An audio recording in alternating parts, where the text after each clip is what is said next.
লক্ষ্মীপুর। আমি সকাল 9টায় এই জায়গায় আসছি এবং তারপরে আর ওদিকে যাইতে পারতেছি না।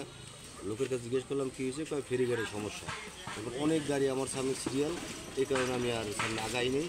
পরে আবার পুলিশ আমাকে বললো যে তোমরা গাড়ি ঘুরিয়ে চলে যাও। আমরা আইসি বেনা বলতে অনেক রাত 4টেতে মনে করেন এই গাল জাম সামনে ফেরিঘাটে বলো কি আর গাল জাম লাগছে, এই গাল জামের লেগে মনে করেন আমরা যে বসে রয়েছি। এখন যে এক ড্রাইভার জিজ্ঞেস করলাম, হ্যাঁ ড্রাইভার কয় যে আমার হেল্পার পাওয়া ভেঙে দিতে পারি দিয়ে। কারণ এই ভয়ে আমরা যাইতেওছি না, কারণ আমরা ফাঁকের মানুষ ভাই। আমি জানিয়েছি সখীপুর থানার ওসি সাহেবকে আমি জানাইছি। তারপরে ইউনূস সাহেবও সকালবেলা আমার থেকে জানতে পারছে। হ্যাঁ, এইভাবে এই পরিস্থিতি চলছে।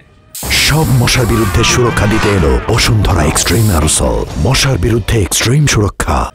এখন আমি প্রশাসনের এত তৎপরতা আমি রাতে দেখি না। সখীপুর থানার ওসি অল্প কতক্ষণ আগে আইসে গাড়ি আইসা গেছে গিয়া, উনি মনে করেন ওখানে গাড়ি আটকে রয়েছে। উনি ওনার কথা কেন শুনে না, আসলে কি বিষয় তা আমি কইতে পারতাম না। আমাদের দলে থাকতে পারে না, তার কোনো দলীয় পরিচয় থাকতে পারে না। আপনাদের কাছে আমাদের অনুরোধ থাকবে যে আপনারা এই চাঁদাবাজ এবং এই দখলদারকে উচ্ছেদ করে ঘাটে একটা শান্তির পরিবেশ সৃষ্টি করেন। আমি আবারও আপনাদের মাধ্যমে এই সবাইকে জানাইতে চাচ্ছি যে মহামান্য হাইকোর্ট যে আদেশ দিয়েছেন, আদেশের প্রতি আমরা শ্রদ্ধাশীল।